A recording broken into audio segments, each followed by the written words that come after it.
What's up, guys, and welcome back to Invariance.Poker podcast. My name is Tommy, and this is BJ, and today he will be starting us off with sports betting. What's up, guys? Back at it again. This time, a little bit. Tommy knows a lot about sports betting. He knows a lot more than I do. I usually just do it for fun, but this is always a topic that I bring up with him because he's been, you work through applications. I know this is where it's going now. You see a lot of less bookies now, but most people are veering toward the applications now. Yeah, I don't know if people are still betting a lot. I don't hear as much at the poker table anymore as I used to. So now since it's Super Bowl coming up, and we've seen the games that have been going through this weekend, and you can tell like a lot of people into the games because I've been, mostly on, going toward the playoffs. That's where most people bet sports, right? Mm-hmm. So what do you think? You think it's, speaking of the games this weekend, did you watch some of it? Were you at the poker table watching it? I actually watched the whole game, both games this time. This is the first weekend in a while that I watched the entire football schedule. Wild games. Were you at the poker table or were you at home? No, I was actually at home with my daughter. Oh, okay. So you didn't see like all the wildness that was going on because I was in a poker tournament and you could tell like people were not playing their hands when it was on them and were playing for a six-figure score, and everyone was watching it. Like it was so wild a weekend, and that everyone was watching. And you know how people bet, especially when they're playing poker. You see like 4 or 5 figures. There's a guy at the table that he said he put 10K on the Bengals. Mm-hmm. So do you think there's a lot of research going through these people's head, or they're just doing it because they're mostly involved with the team? They're all fishes. Yeah? Yeah. Like the only information they all get is from ESPN, watching ESPN Sports Center, and then watching these highlight news. And then from there, everybody have their own perception of these news. So then they perceive different things in the news, but they all get the same amount of news. So if you're let's just say conspiracy theorist, then I hate to say conspiracy theory. That's why. Then you would think that these news are feeding you information that they want you to bet certain ways. Well, that's why the line usually changes one way or the other, right? But how come Vegas always right on the money? Like they're so close to the scores that they set up. How does that work, like a day in and day out? Because if you take a look at poker, from like let's say 5 million hands sample size, right, the data tends to even out, right? You have certain like pre-flop ranges on the button, and certain pre-flop ranges on the cutoff, and certain 3-bet ranges and percentage. Right. So after a certain sample size, because now there's so much data involved and Vegas has all this access to all this data, they could pretty much backtest, just like stock trading, backtest all this data and just look for trends and everything. And once you have a strong enough algorithm, then you'll be able to weight, kind of like when you're playing poker. Okay, I'm going to weight his position versus his bet sizing and put them all together, and you get a certain EV, expected value, right? Right. Just like poker. So we call them variables, right? The player's position, his tendencies, his image, his stack size. These are all variables that help you determine a play in any given hand. Well, in football, it's the same thing. It's, the weather. You might have news, player psychology. There's so many variables here that we can't even start to imagine. For the most part, though, even like you see players are not playing, or like superstars are not playing, but the line doesn't move that much. I mean, it might move like a point or a point and a half, but you hardly ever see it to where, like, especially in football, where it moves like 6 points or 7 points, like within that week that they put up. No, because so if you look at football odds, the way they move, the point that is get released, and on that Monday is when the biggest movement. Right. Because that's when the sharps and the heavy hitters come in and pound the lines that they know that are mispriced.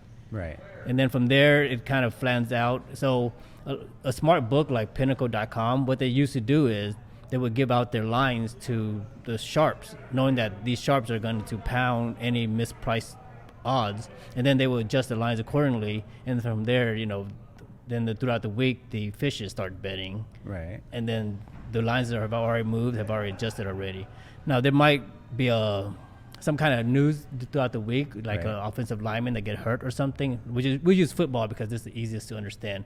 Yeah. Then, or the running back gets hurt. Well, now that is adjusted in the formula, and then they adjust the lines Right. for that. So that's the only time that the line really move. And then, or let's just say a syndicate, which is a collective of bookies that are sharp, a collection. Right. They put their money together, or just one sharp guy that has all these backings. They're called syndicates. Right. So these syndicates can start, they monitor their lines, and any certain shift in lines, they'll pound it. Like football, half a point is a big difference. Actually, in football and basketball as well, half a point. And that's where I tell people when they start betting, there's one trick actually to winning at sports betting. It's very easy, but the problem is that we lack the discipline to carry out these strategies. Just like poker, Right. we lack the discipline to carry out the strategy that we know. Okay, play certain hands on the button, certain hands under the gun. Yeah. But if we were disciplined enough, sports betting could be beat, just like poker. It's tough though. I mean, especially so this whole in-game betting. Do you do a lot of it? Because I heard like there's a lot of it. There's most of the betting that goes is like in-game betting. Yeah, because people want to be able to bet throughout the game, right? Right. Like, but in the old ways, we bet before the game started, and that was it. You would root for the whole game. But now you might be late with the technology. There's no reason why we should have to only bet at the beginning. Right. So in-game betting, it makes more sense for people to bet, and because the lines move so quickly, like if I had the resources, you could actually pound these in-game lines by just finding who moves their lines the slowest. That's Right. the first one. And then you kind of, if you have your own algorithm to determine, what a proper line should be, Right. then you could pretty much bet that's anything that's off compared to your line. But again, I feel like in especially basketball or football that it goes.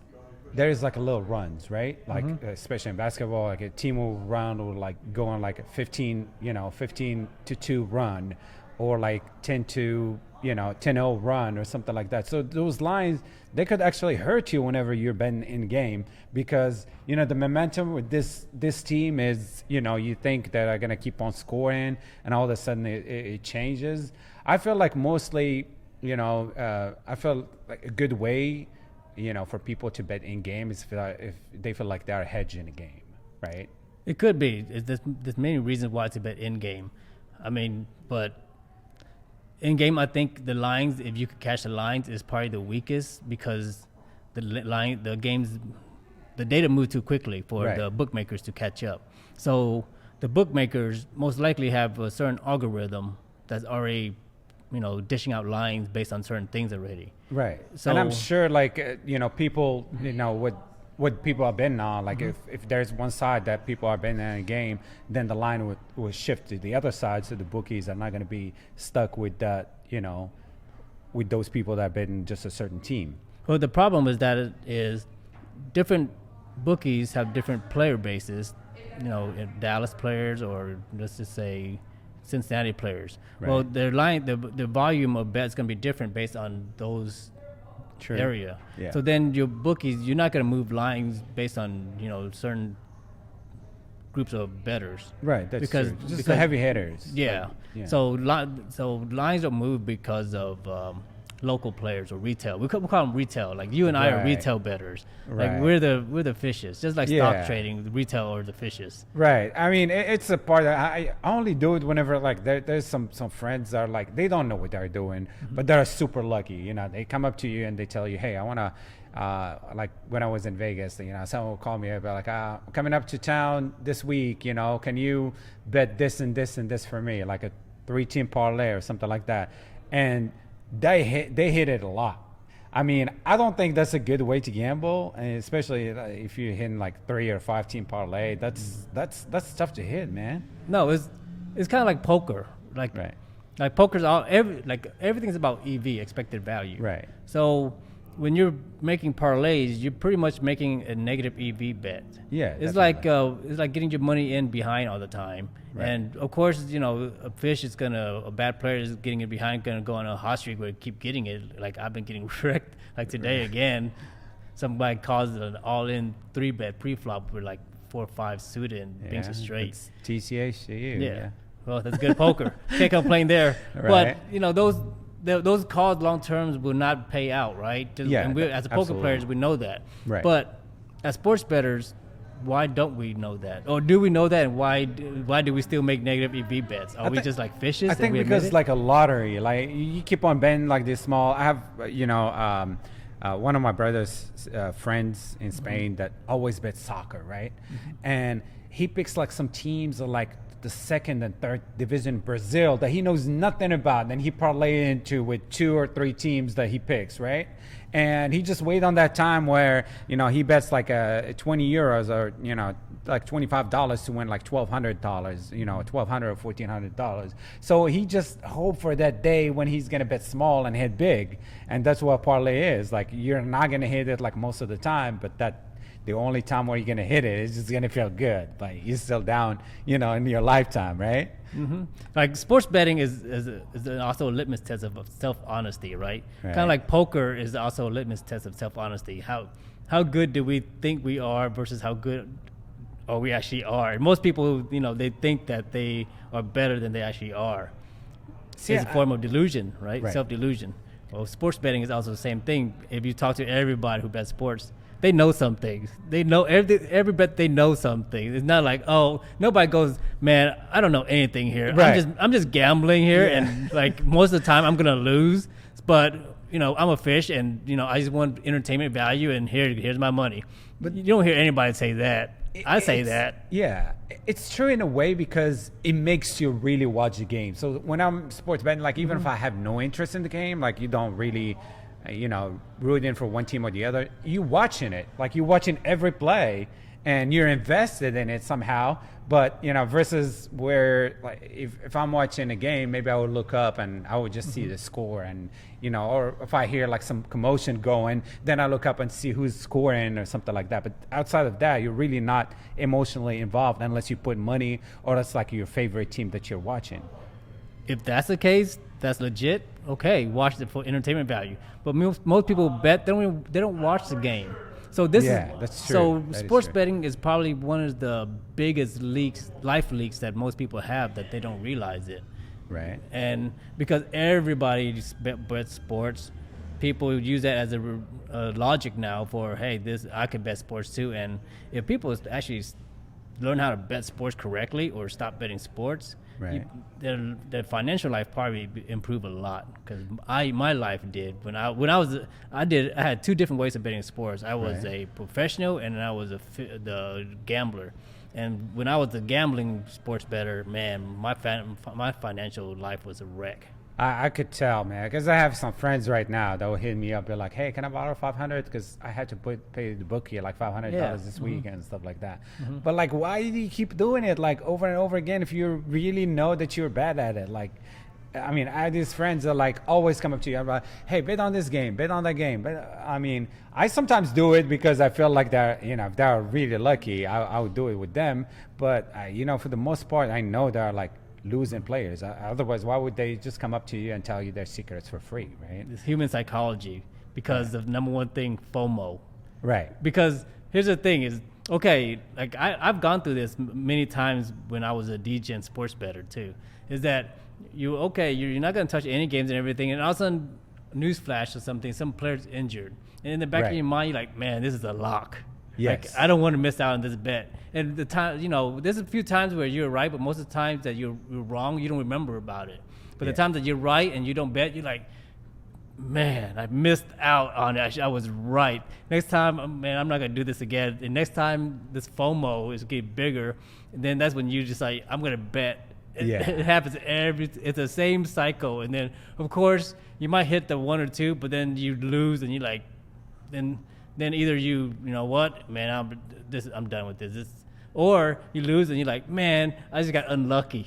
You know, it's so funny that you said that. You know, when you see like players injured or whatever. I remember in 2016, I think Miami Heat was playing the Nets, and you know, back then it was like Bosh, LeBron James, and Dwayne Wade. All they were superstars of Miami Heat.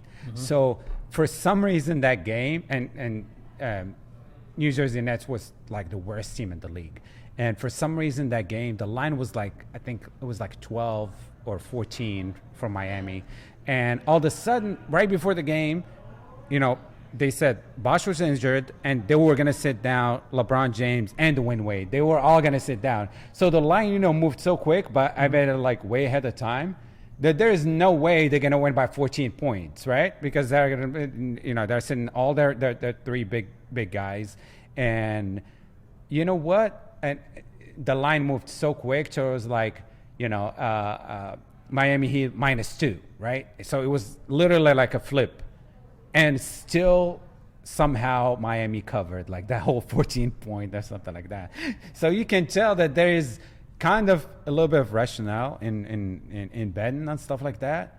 But at the same time, there's some stuff that happens that you have no control over. Yeah, those are outliers. Those are like, you know, aces getting, I guess, full aces full running into quads or something. Right. But you don't play off of those outliers. Right. So when I tell people the best way to win in sports, you got to look at the longer sample size, and you got to look at expected value, just like poker. Because if we compare variance in terms of variance, like no limit is pretty low variance compared to PLO, right? Higher variance. Right. Then you throw sports betting is even higher variance than PLO, and people don't realize that. So they got to realize the swings, and you could go on big up and down swings. Right. But at the That's same true. time, anything that has higher variance means edges are smaller, right? Right. Just like right. blackjack, the edges are really small. That's why some players Yeah. could win or lose. You could have a higher chance of winning, but long term, your edges are small. Right. So sports betting, your edges is really small as well, because they say let's say on 10% juice, for a sports bettor to win at sports betting, you have to win like 57% of your bets. Right. So that's true. The juice plays a big part. And I feel like if you're doing it a long term, you can really never be like winning because you're losing a lot of juice. Well, okay. So you have to win more than 50-50, right? You can't be just a Right. coin flip. So you can't just throw darts. You have to actually be 7% edge, beat that I think edge. it's more than 7%. I think it's like 10%. If right? you do the math, the number off the top of my head is 57, but the math is right around there, 55 or 57. Right. So here's we're saying 57 just to break even. Just to So you break have- even. Right. Out of 100, you got to hit 57 games. Right. All right. So let's just say out of 100, if you go back, if everybody does this, they go backtrack. How many games did you win and lose by half a point? And what Right. you're going to find out is out of 100, it's probably about 5, maybe up to 10 sometimes. Right. Now, this is what I tell people why people lose is that if they stick to just price shopping, that means Right. that always make the bet that plus EV, and that half a point is a big plus EV difference that people don't realize adds up over time. Right? That's without talking about teasers and all Without that stuff. talking teaser, all those are losing bets like Right. parlays and everything. The closest that you have to beating, kind of like blackjack, right? You got to Right. count cards to squeeze that edge. Well, in sports betting, you have to get that price, that half a point difference that everybody else at the market that you can Right. kind of survey. Everybody's getting like the Cowboys, let's say -3.5, and you Right. get at -3. Yeah. Then you just make those bets, and those are plus EV bets. Right. And if you, out of all your bet history that you could just make it, you realize how many of those bets, if you go back, had you bet the original line that you would have lost, and if that let's just say amounts to 7. Right. Well, there's your win-loss rate. That's 7 out of 100 that you would have. Yeah, that's true. That really small margin that you're talking Yeah. about. So to you, do you rather bet when the lines come out, or do you wait till like the day before the game before you're gonna bet? If I was going to do this professionally, Right. I would probably have my algorithm set up so that I could determine what my lines are right Sunday night. Right. And then anything that is released and that's not off of it, I would probably pound it. Right. And then if I'm right, I should be right because otherwise I suck at doing my work. Right. Yeah. I would probably go back and swing back and bet the other side to try to hit the middle. So now, this sounds like a lot of work if you're gonna do all this, because depending on how many times you're gonna pick that week, right? Mm-hmm. So, like, you have to follow throughout the week to see if you can, change your bets or add to your bets, like, as the game approaches, right? Because the line is gonna veer off, one side or the other, and you're not gonna be right every time. Like the start of the week, like locking up a team, you're gonna have a certain feeling about it after 3 or 4 days, into as the game approaches. Maybe like, the superstar player is not playing. Maybe like some stuff happened throughout the week that that the team is not gonna win. Mm-hmm. So how do you do you pick just one team to go by for the whole week, or are you gonna pick multiple teams and bet them separate? Well, so the first thing is you have to even pick your sports, right? You cannot. You could do all of it, but it's like a lot more work. Of course, that's a issue of scaling. Once you get nailed down one sports, then doing the other sports the same thing. But let's just stick to football because people are best. The Super Bowl is coming up. So when you let's say I get the line at the beginning, of course there's gonna be times where I'm wrong and it moves the opposite way, and there's gonna be times where I'm right and it moves.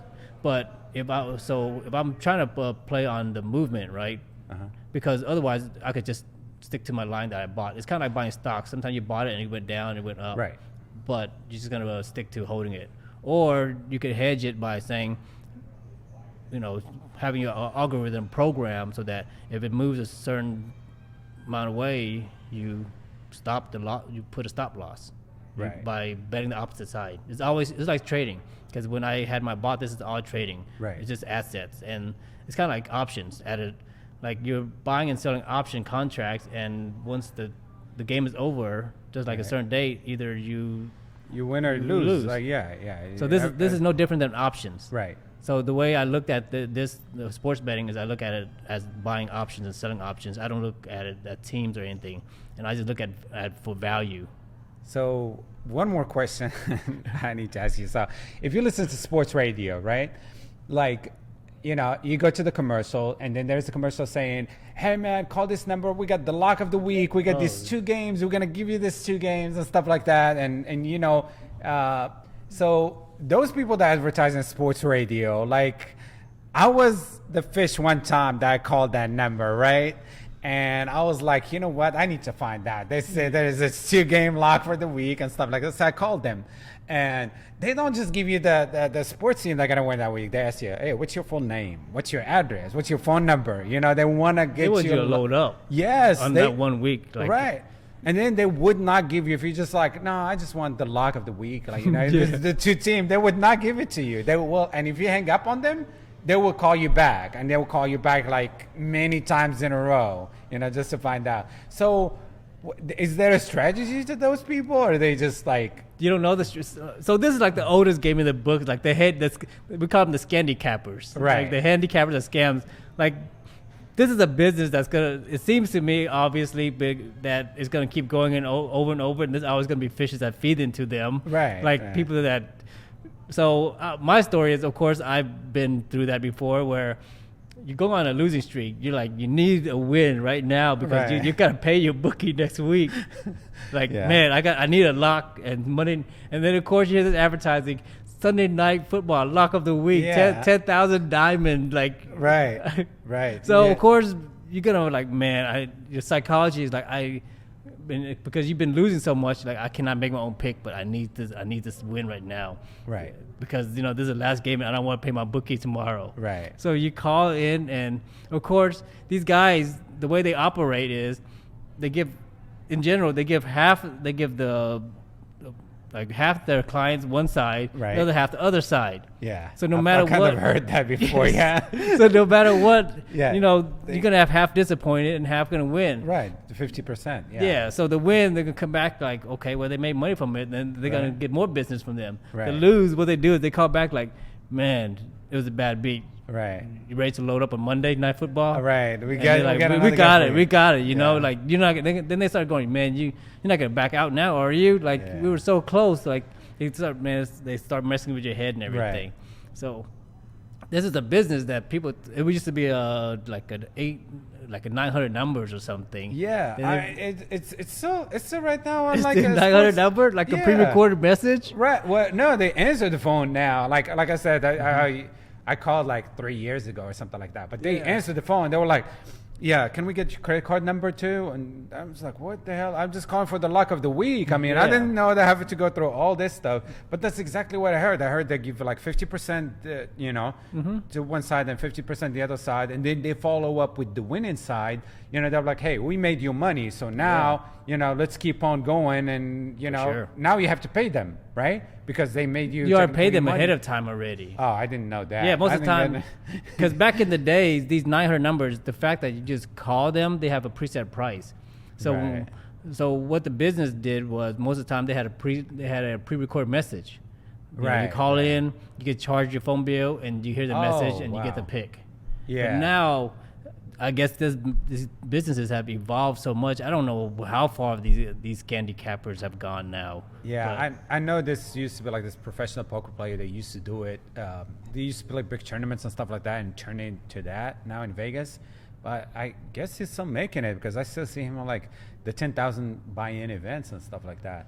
So that's beside the whole fantasy thing. Mm-hmm. So now with the whole fantasy apps and like now you can bet like the start of the season and like pick your teams, pick your players. So do you think this is where it's going now, sports betting? Because I felt like it was a thing like 2-3 years ago. I used to do like FanDuel and and the King app or whatever, but I veered out from that. I kind of just got tired of picking teams like every Sunday and all that. There's actually a dealer at TCH that hit one of the Sundays for 500,000 and he quit. Like you said your lineup. The fantasies. Yeah, it's a $50 Sunday. Mm-hmm. You pick your team, and like first place is like $1 million, second place 500,000, and all that. And you just gotta get lucky that you pick some like third string wide receiver that just blew up. But you have like three of them third stringers that blew up. And you have to get super. Like I feel like it's a coin flip too. Like you have to pick these. I mean, there's a little bit of research involved because you have to know who's like the wide receiver that get injured and the one that replacing him and that is gonna go hot and like I mean there's a lot of stuff involved. It's all data. It's just like poke. It's just fantasy. So a lot of back in when fantasy started, a lot of the online poker pros migrated over to fantasy sports. Yeah, that's true. Because it's all the same thing in terms of using HUDs against players versus using data against players. Like, for example, data would be like average targets per game. Well, if you know a guy who gets the average higher target per game, then his reception is going to be higher or carry per game or little variables and stuff like that. So people started creating softwares and algorithms. I mean, everything's algorithm bots to, weight all these data together and create a formula so that they know who to pick and we have to set the optimum lineup. Yeah, definitely. It's true too because it was something that came up like a year ago about this guy that was actually using some data or whatever, and he used to put like 200 lineups, just one tournament probably. Yes, and somebody gave him like there's a 25% chance for him to win it with setting up 200 lineups because the way he just changed players here and there, and he ended up winning one of them for like 100K or something like that, and people felt like he should not have that many entries if because if like the entries, like the tournament has, let's just say 3 players, well, you pretty much set up lineup for every unique lineup there is, right? Yes. So by allowing a guy to basically set up every unique lineup available, as long as the payout is kind of like the lottery, right? You can play every number possible and hope that the payout is higher than what your entry fee is. Same thing with fantasy. I stopped playing fantasy because I realized I'm going to be a fish. The reason is because I don't have enough data. And I know, like, I play enough poker to understand online poker is all about expected value. Everything, every game that we play, sports betting, poker, any game that involves money, Right. is based around expected value. I feel too. It's like it's too much to beat. Like you really have to be on top of it like the whole week. It's too much work. I mean, there's some people that doing it professionally. They just figured out that they're not doing anything else. But it's just too much work for a little payout. Because mint cash is like nothing really. Well, it's not a little payout though, because unlike poker, where you move up stakes, you face a difficult competition. It's kind of like trading. Once you figure out a system, you scale and you're not stopped. But the only thing you are stopped by are the bookies cutting you off, which would happen to me when I couldn't scale my bot. Yes, well, that's a part of. Well, I feel like it's the same as a poker payout. Like, you're going for the first place, but you look at mint cash. You're gonna mint cash a lot of times. You set up like a $50 lineup.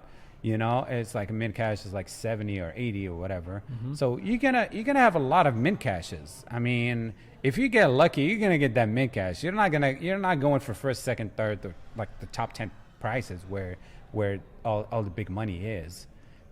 I mean, I don't know anything about fantasy enough. I used to play for fun, but I play in the yearly one.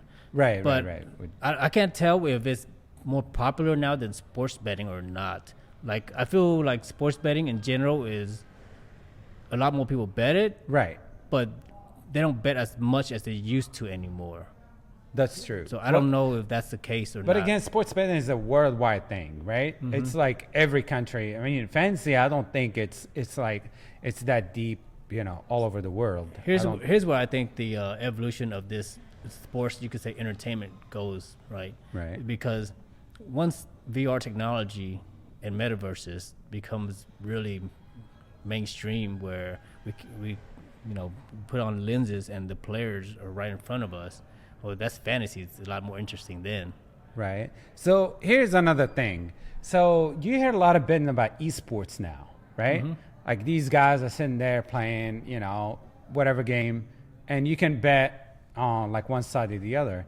How do you know that they're not fixing the game? Like, because I heard like a lot that this is where it's going now, Because esports tournaments are, the people at the top are name brand people, and they're kind of like sports figures already. They already know they have sponsorships and everything. Right. There was a player here that tried to start an esports team here.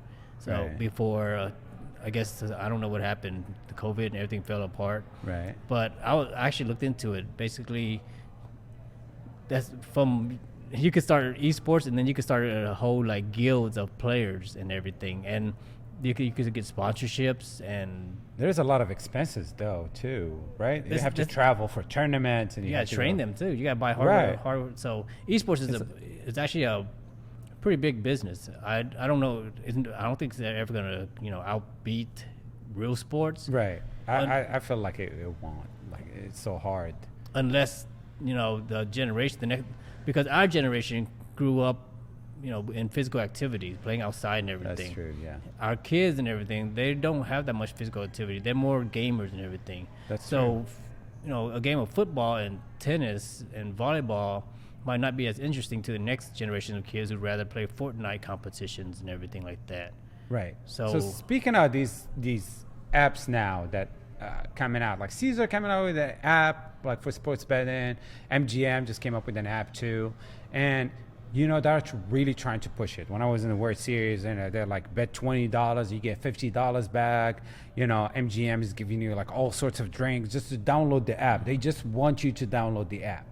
So that's where I feel like that's the way to like market their sports betting or their app, and instead of you using the bookie now, you're gonna just go with the apps instead. Those are two different markets. Like the apps that you're talking about, MGM and everything, is kind of like Bovada Poker or Ignition Poker. Right. The other side is you can call the paperhead, the local bookie. Your bookie gave me an account or a website. Right. That is kind of like the Poker Bros PP Poker model, the private club tabs. Right. You call them localized businesses. Yeah, but you have to put money in there too. It's not like a bookie where they front you the money and then Well, that depends. It's because some bookies might make you have a deposit first. Right. So that's kind of like the poker, right? Some clubs might give you tabs, and some Right. club might make you deposit first. But the model that the underground, the local bookies is the same thing as the Poker Bros, PP Poker, and Poker 2 model. The model that you're talking about, the deposit model, is similar to the Ignition Poker and Poker Stars, where you deposit and you're playing in a centralized network. Yes. So like you have to be in the state of Nevada to even play in those apps. So most of the apps are like really illegal. Like still sports betting is illegal here in the state of Texas. You can't just. Well, actually, that's a good thing, because in 2008, because I actually wrote this proposal for an executive summary for an app, for a sports betting app that I wanted to build. Right. Before I decided I don't need to do anything else right now. Right. But in 2018, the U.S. government, the federal government removed the restrictions on gambling, the federal restrictions. So now it's kind of like marijuana; it's a state issue now. Oh, I see. So that's why you see a lot of states are starting to have sports betting app. They're starting to be legal. I think there's over 15. Top of my head, there might be 18. Right. Eventually, it's all going to be legalized, where every state pretty much has their own sports betting. Well, if we can't have casinos here in Texas, you think sports betting is going to come up, before the casinos here in Texas? Well, sports betting is Texas is always going to be the last to get everything in terms of gambling. I mean, we got scratch offs. You can spend your paycheck in scratch offs and lottery. I think it's first going to come maybe to Louisiana, Right. sports betting, because I don't think the surrounding states have anywhere around Texas have legalized sports betting yet. New Mexico, I don't remember. Oklahoma, for sure, they don't have. Otherwise, They have horses, like you can Yeah. bet on horses, but they don't have a sports book at Yeah. WinStar. They have like No. sports betting. So then Arkansas, no, I can't think Right. so.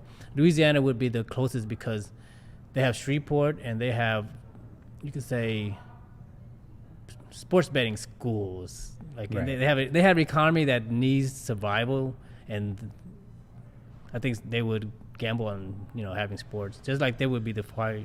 Well, they won't. I don't know if marijuana's not legalized there, so if you use marijuana as a precedent, then Oklahoma's the first. Right. Well, here's the thing. You really think that Oklahoma is going to allow it, though? Is going to allow sports betting in Texas, especially before it gets to Oklahoma? These lobbyists and stuff like that. They're not. I mean, if we cannot even open up casinos here. It's even this battle with poker rooms that are like battling right now. It's kind of crazy because you kind of don't you think there is something like there's another factor that's coming in, not just the city of Dallas or whatever. So I think somebody told me best. Eventually, all the lobby is gonna die off, and different lobby is gonna come in. So we don't know. Like right now, of course, all the lobbyists are old money, so they're gonna try to protect the old industries. But millions of dollars, even billions of dollars a month that's going to, a year that's going to Oklahoma now. I mean, you got all these people that drive up to Oklahoma to gamble instead of just where the state of Texas can actually get the money. Yeah, because the lobbyists are old timers who don't foresee they just want to make money. They don't. Right. They're not interested in society and building society and everything. Whereas, the new money come in. They're like, these are businesses that will generate revenue for society that we could hopefully use it in the correct way. At least those are more, because I think they're progressive. So once the conservative lobbyists, go off to La La Land and the progressive comes in. Think about it though. I mean, all these casinos up north, they want to keep getting hold of the market. Why would they let the money go when they can just front some money to the cities and stuff like that, to where they're gonna keep people in charge that are gonna keep on keep that stuff illegal here in Texas, not bringing casinos in, which I don't understand the whole logic. Even poker rooms that we have to fight to keep poker rooms open now after they give them the the CEO, and now they're trying to take it away. I mean, it's like a huge fight. It's politics and corruption. Right. It's everywhere. So just because we experience it here, yeah, unfortunately, we experience it in the poker. That's what we do. But it's everywhere. You're in the food business. I mean, sugar, and it's just pretty much the killing everybody. Right. Diabetes. Everybody's diabetic. But at least people, they know what they're getting into. I mean, No, they don't. Most I mean, people. when you go get like sweet tea, like ice, you know, you know how much sugar is in there. It's a lot more complicated than that, and because we as humans, we say this in this podcast, that we're very mechanical. We don't have any control over ourselves because we've been manipulated and deceived into acting and behaving in certain ways. So, Right. yeah, you didn't have to eat that piece of cheesecake, but you know what? Throughout the day, we've been pounded with sugar advertising, pounding so much that there's no way as the humans can turn down that cheesecake at the end of the day. It's just like those are just examples that we don't see, that throughout the day we're just pounded with misinformation and manipulation, and this has been going on since the day we were born, right? Through our culture, our family, and everything, they tell us certain things, and that's why if we value ourselves, most of our beliefs and it's not ours. Like, we don't have anything that's really ours. Our beliefs probably came from our friends that told us something that we liked, or our family that just told us over and over. So our beliefs really at the end of the day have no value, and we know this as a poker player because a lot of poker players believe silly things. Yeah, Not only- they believe all the decisions they make that they're right, and they believe Yeah. that they played the hand better than the other person and stuff like that. No matter what anybody tells them, no matter logic, Right. reasoning, whatever. But that's human nature. So our beliefs is all messed up. Then our Right. actions, if you look at the poker table, we play by habits. We don't play by, we don't analyze and think and watch and observe. We're all habitual creatures. So Right. at the poker table, if we could see that, then in real life, we're habitual. That's why we do the same thing over and over, and we can't help ourselves. Well, I feel like, yeah, in the poker table, but you know, if you keep on losing money, then obviously you're doing something wrong, right?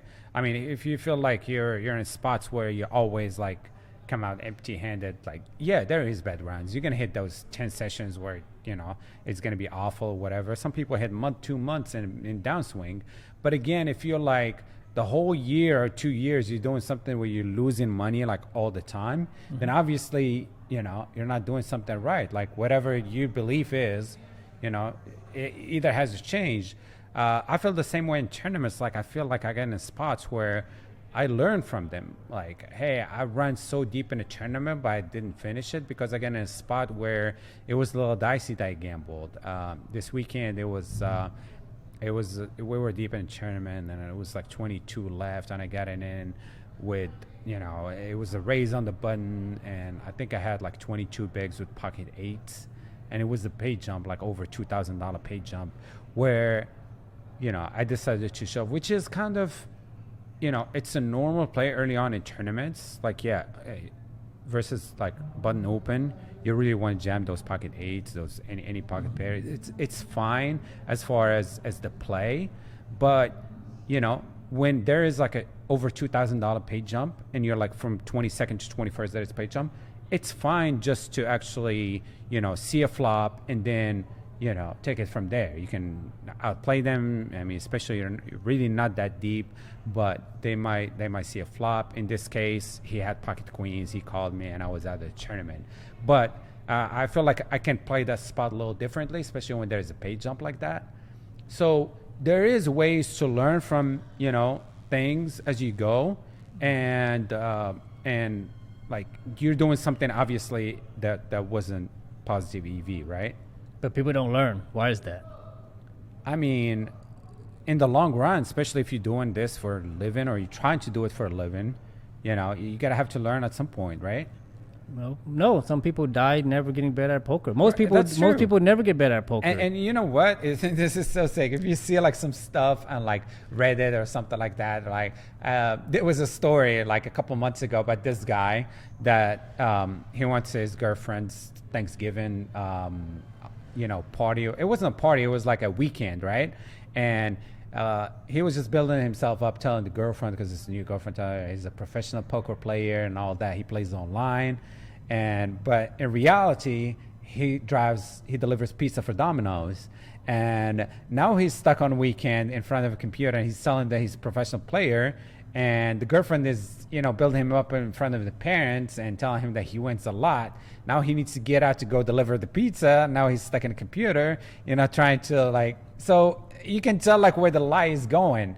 There's a lot of people that lie to themselves. They say, oh, I can do this for a living. But in the meantime, it's like they're losing players.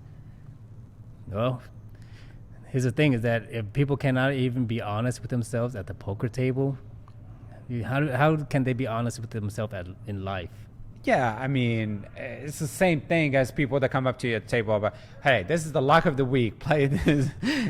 Bet on this team. It's the luck of the week. But in reality, they've been losing in sports all their lives. Mm-hmm. So, why would you even, believe that that's the luck of the week?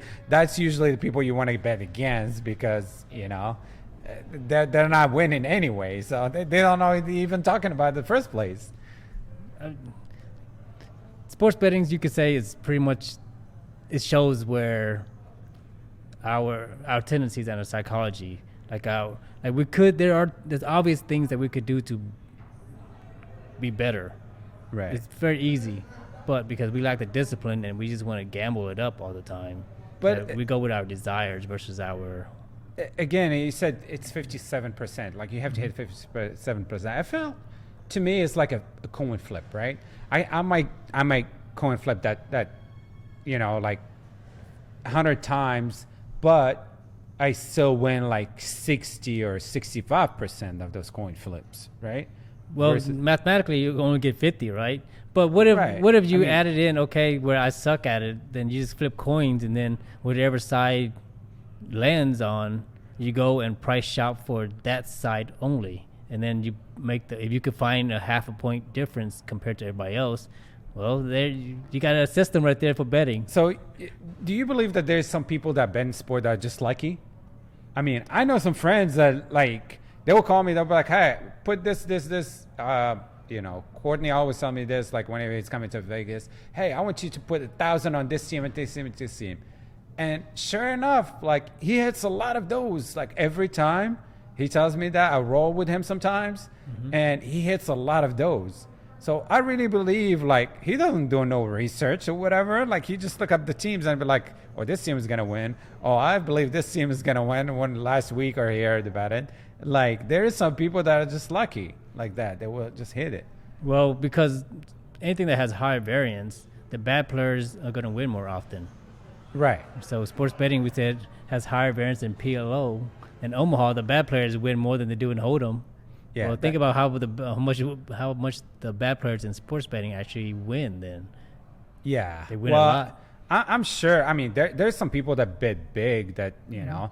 I mean, I don't know if you've seen Floyd Mayweather, some things that he posts on Facebook and Instagram and stuff like that. He posts the winning tickets, and some of them are $500,000. I mean, I saw one he bet $3 million on a team to win.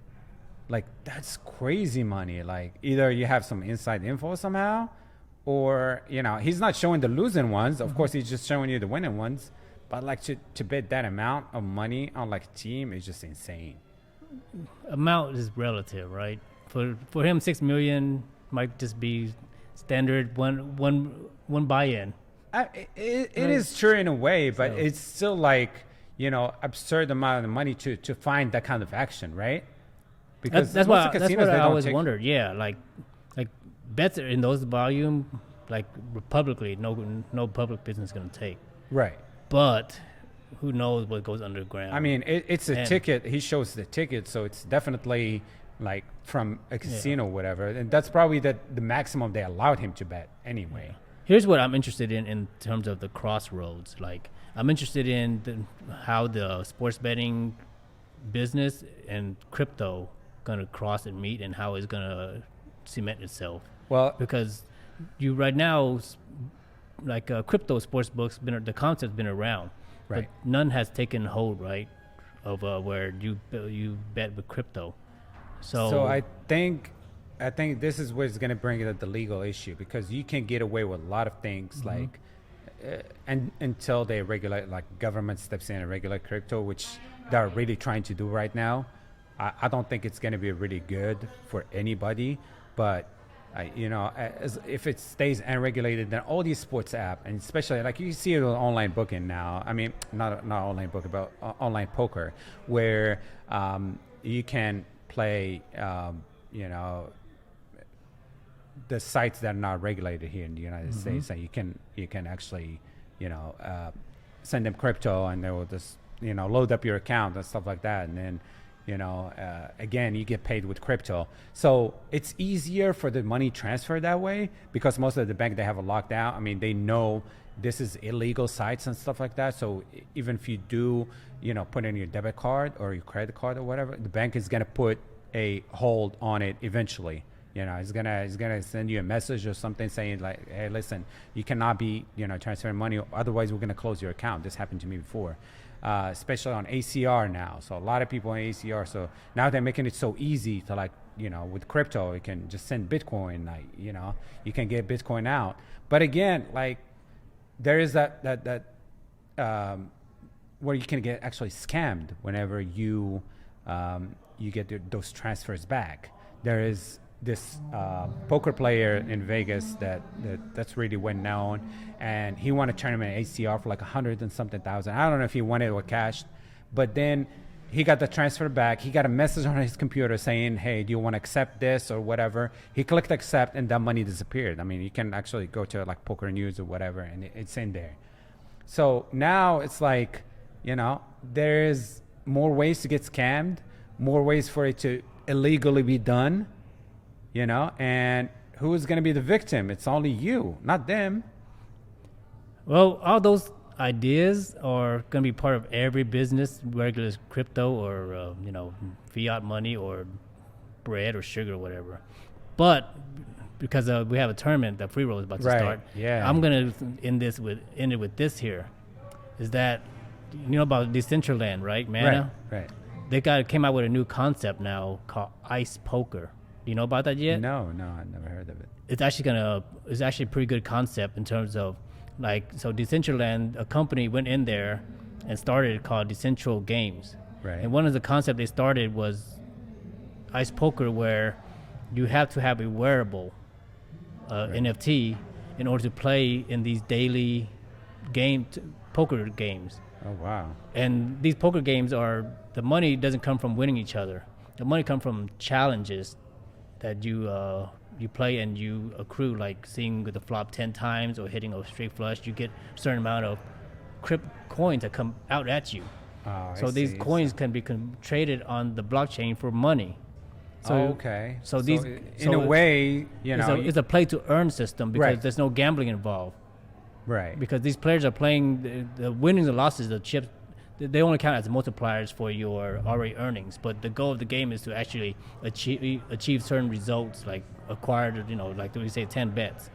So there is an entry fee or something like that? No. It has to be. So the entry fee is the wearable, the NFT. So the value of these NFTs is going up right now. I looked at it yesterday. It was $6,000 for a wearable NFT. Wow. And they do drops like these, and these start off at it was at 0.2 before. But now because the demand is so high for these wearables, because people can actually go in there and play poker for fun, to win money. So then they have delegators now, which is, okay, I own a wearable NFT. Right. You want to play poker, I could have somehow delegated to you so that we could split equities and profits and everything. And this is all within the system, all automated with smart contracts and on the blockchain array. So we definitely have to talk about this NFT stuff. I mean, there's a lot of questions I have about NFTs too. Tommy got a tournament where he's playing for a WSOP $10,000 seat. So I wish him good luck. Hopefully he's gonna win it. There's how many players? 40 players? I'm assuming they're giving away one seat for like 50 players, so the chances of it. I heard that there's something on second and third place too. They're giving away some. I didn't really care about it as much. It's just kind of like freebie, so I just take it. Well, if you win the seed, you can sell it to me. I will make you a good offer to sell me the seed. So I'm gonna take the cash value already. So well, whatever cash value is gonna be, I'm gonna offer you a little bit more than they do. So you don't take the cash value till you check with me, because I got cash money for you. So, well, good luck to you. Hopefully you win the tournament. Thank you guys for watching, and hopefully we'll see you next time. All right, there you guys. Peace.